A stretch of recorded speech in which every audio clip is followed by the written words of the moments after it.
Hello again. Today is Wednesday, May 27th, 2020. And I had to go to work today. And I've got some things to share, as I let you all know in the middle of the day via my Insta story.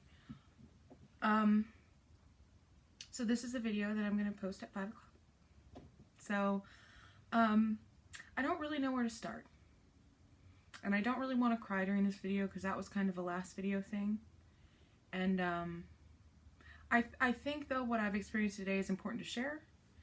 So this is more based in the mentality of a teachable moment sort of situation. This particular video, I'm sure there will be other things I have to say about this as we progress. So this video is going to be for white people in leadership roles based on a conversation that I had today. So the quotes, or paraphrase quotes, most of them are quotes, are pulled from my second talking to, because as if you saw the first video, you know, well, just watch the first video. I'm not doing any more work today on this. So the point of these quotes is to sort of help navigate why certain things are inappropriate to say to certain people if you are in a position of power, especially if you are white. And I know that some people are going to watch this and say, oh, you're racializing this, but what I need you to understand is that, like, it was already racialized. I'm not the one doing it. There are things that certain people who usually happen to be white can't hear, can't understand, and they will say, I totally get you. I totally understand where you're coming from. I know you're frustrated, but, so we're going to address that, the world of but, not the good kind, just one T. So let's spill it. I'm just going to go down the line, and I'm going to read you a quote, and I'll tell you what was wrong with it, and you don't really need context, hopefully, to understand this. But these are things that you should not say to people of color, for sure, in the workplace. If you are trying to diffuse a situation or trying to make them feel heard, really, is the end of it. If you want them to feel heard and actually taken care of and seen and listened to and respected, here are some things not to say. And I quote, I feel like you were too upset to continue a conversation. Really, like, no one should say that to anybody. If people are upset, there's probably a good reason why. And if you're in a leadership position, and this is also speaking from experience, because I have done management pretty much everything I could possibly do as far as the food industry goes right now. It's not something that serves anyone. If you say that to someone, especially a person of color, especially a black woman, that is perpetuating a stereotype that comes from your people, white people. Okay? And that statement is directed to white people specifically, but the idea of the angry black woman, sure, but, like, the issue is not that the black woman is angry usually. It's that you need to figure out why she's so angry and address that. So don't say, I feel like you were too upset to continue a conversation, etc., etc. And that's why I walked away, and that's why whatever. Wrong. Don't do it. I want to grow from that. Now, this one is actually good.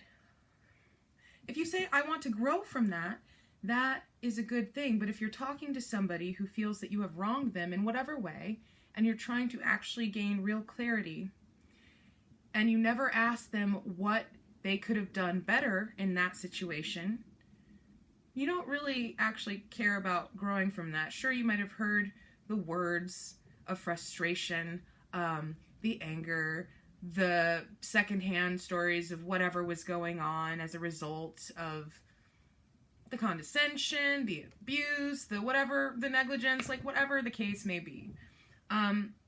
I'm not saying that saying I want to grow from that as a manager is a bad thing, but you actually have to walk the walk. So the follow-up to saying that to someone in a moment of crisis, whatever, in a moment of trying to reconvene, whatever the case may be, you need to follow up with, based on what has gone down, what could I have done differently that would have changed the situation, right? So don't start with the black woman's attitude. Start with the problem that caused that attitude. And don't say that you want to grow from it if you're not actually going to have a dialogue about that. I want a fucking pony, but I can't afford one. So,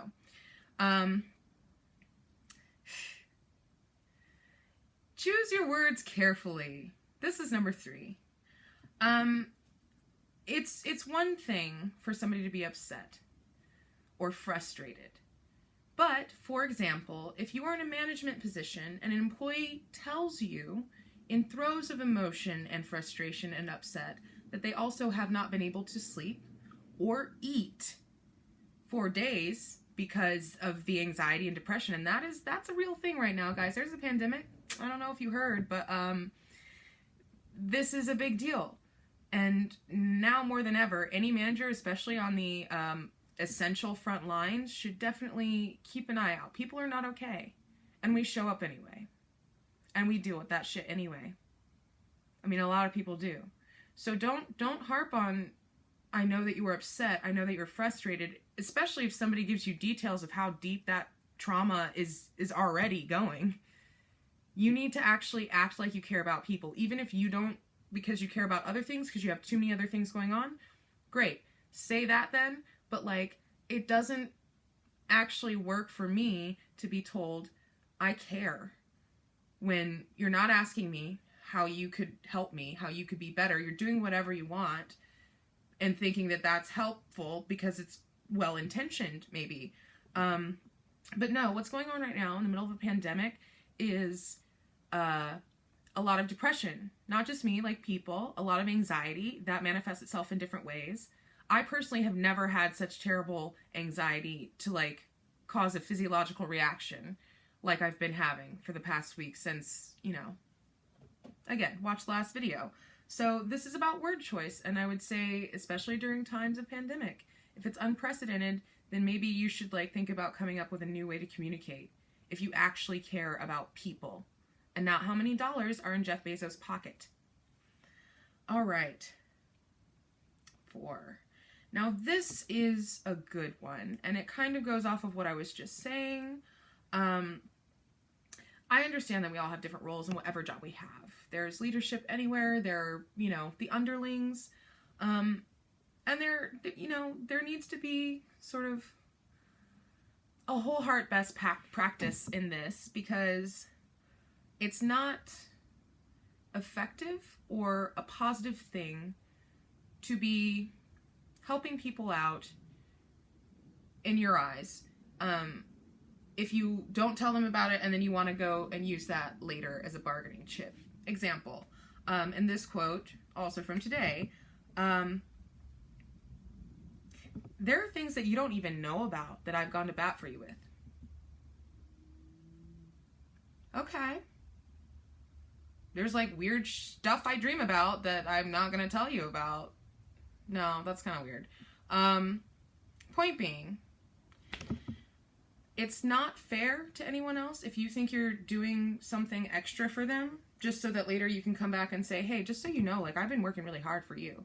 I've been doing stuff for you. No, because you see what you're doing there is actually gaslighting, and I'm going to explain that. So gaslighting is when you, whether it's intentional or unintentional, consciously or subconsciously, you are trying to convince the other person that they are overreacting or thinking on the wrong path about a situation or anything that makes them doubt what they feel and what they know and what, you know, their experience. When you're making somebody doubt their experience for whatever reason, because you want a nice, calm work environment, that's great, me too. But unfortunately, my work environment has been turned hostile. And just by lack of respect and lack of transparency. So to say something like that, like, there are things that you don't even know about that I've gone to bat for you for, and even without an attitude, well, there's things that I've gone to bat for you that you don't even know about. Either way, no matter how you say it, it's kind of messed up. trying not to curse so much in this one per request of other people. So you guys know, like, blackmail, right? It's kind of like that. It's instantaneously supposed to make you be like, oh, you are looking out for me. Gosh, maybe I was too upset and too frustrated. Maybe I was overreacting. Instead of looking at what could make a person who has never acted like that before act in such a way. And if it seems overreactive, if it seems excessive, then again, this is specifically for white people in leadership. Great for all leadership, but geared towards white people, especially when you're dealing with non-white people. You need to look at why. You need to look at why this person is so upset. You don't need to assume. You don't need to, like, try to put yourself in their shoes, because you can't. You could never understand the frustrations and the traumas that people of color carry with them everywhere. It's impossible for you to do, so you have to try harder with your employees of color. That's just true. So if you choose to do something positive for an employee to show your gratification, then that should be it. You do the thing and you don't talk about it again. It's like birthday, you know, get a person a gift or make a gift or whatever, but then don't harp on the fact that you got them a gift, remember? You know, you wouldn't give your best friend a gift and then be like, hey, remember when I gave you that gift? So maybe it was, you know, maybe our gifts were equal for our birthdays, or maybe they were, like, it makes as much sense as that. Why would you do something that your employee doesn't know about and then come back to circle around and say, hey, just so you know, here's all the stuff I've been doing? No. You're making your own weird ass backup plan for why. If you're nervous about something, be transparent with whoever you're working with. My God.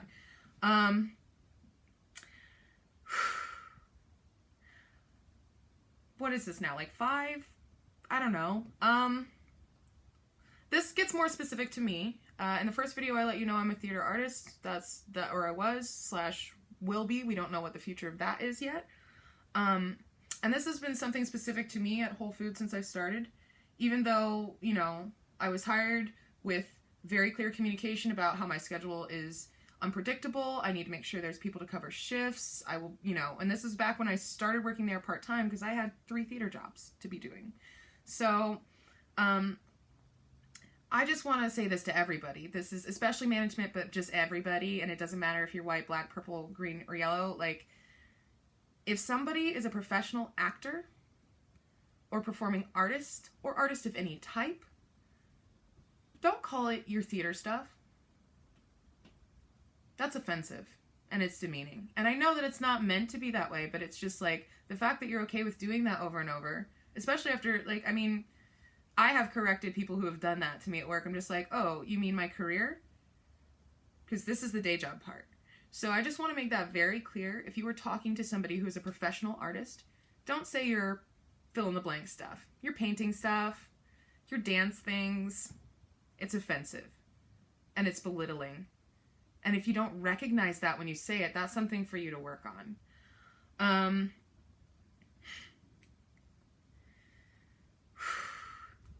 This is now specific just, you know, to Amazon.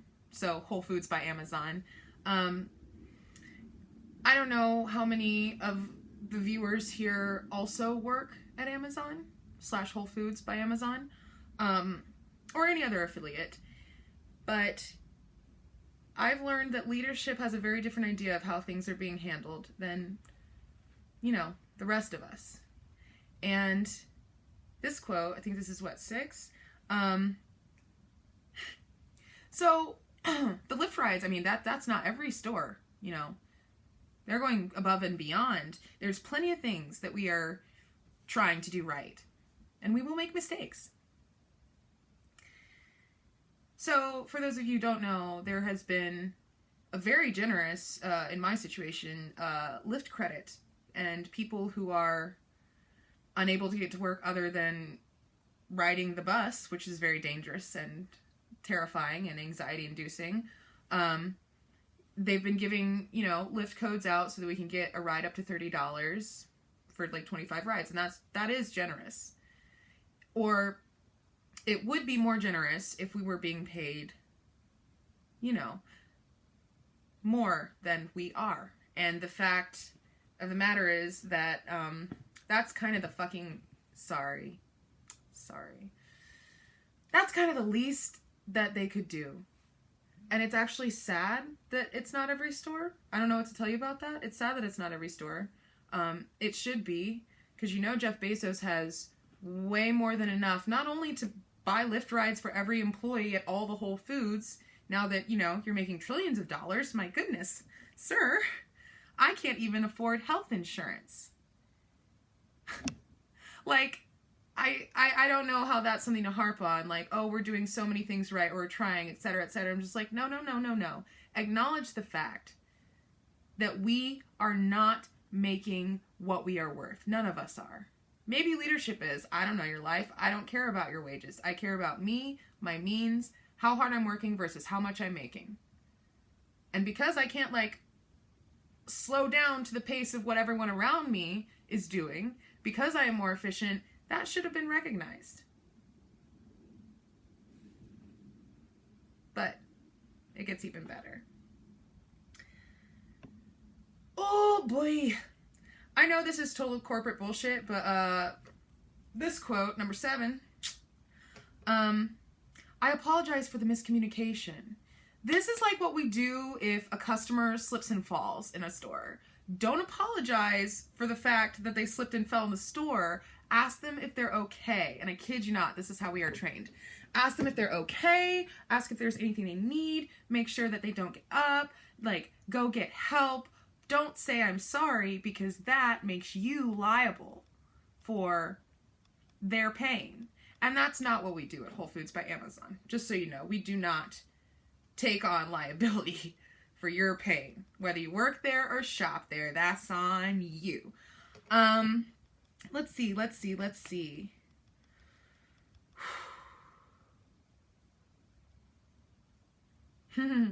These are just a couple of other, just like tidbit quotes. I'm not really going to go into it, but these were things that were said to me today.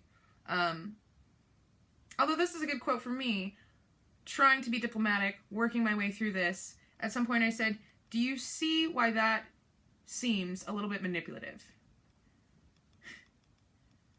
And didn't get a straight yes, even though it was very clear where I'm coming from. There was a lot of, I see where you're coming from. Don't do that if you don't see where the person's coming from.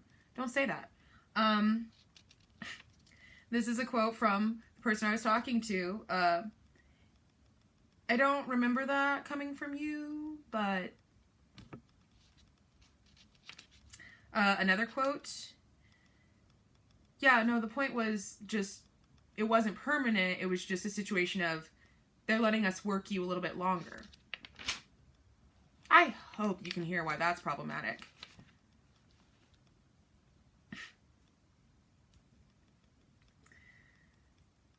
Oh my gosh. Okay, and this is gonna be the end, because this video is getting long, and I'm like, I'm not even sad. I'm tired. And I hope that there's valuable information in this. There will be some other things I have to say. But as far as this video goes, the final quote, oh, no. Actually, let's do 2 more. So what is this, 9? I don't have hands because I got my fidget pin and my chalice of White Claw, because that's where I am at this moment. This is a quote, so I'm just going to say quote and then end quote so you know when it's me, and then the end, and I quote. Because, you know, you make quite the noise when you're upset. End quote. I'm only going to just say one thing about this, and it's interesting because I'm like, it's sad that it's more offensive that I made maybe some of the team members around in the receiving area where no customers are, and everyone was also ignoring me in a time of crisis, that the noise was a disturbance more than the condescension, the shithole nature of this company, the people that are just straight up brainwashed into thinking like everything is fine and everything's just a misunderstanding. It's like, no, you don't have time or mental capacity right now, clearly, to dive deeper into it and to actually care about a person. So, yeah. You know what? I do know. I make quite the noise when I'm upset. And what I also know is that it takes a friggin' lot to make me upset enough that others have to hear about it.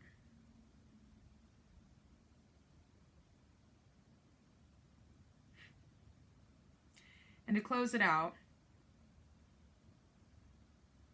and I quote, and like I said, I don't want to go back and forth on this.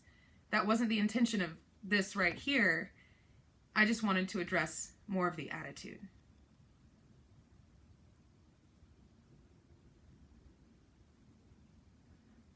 Okay. Okay.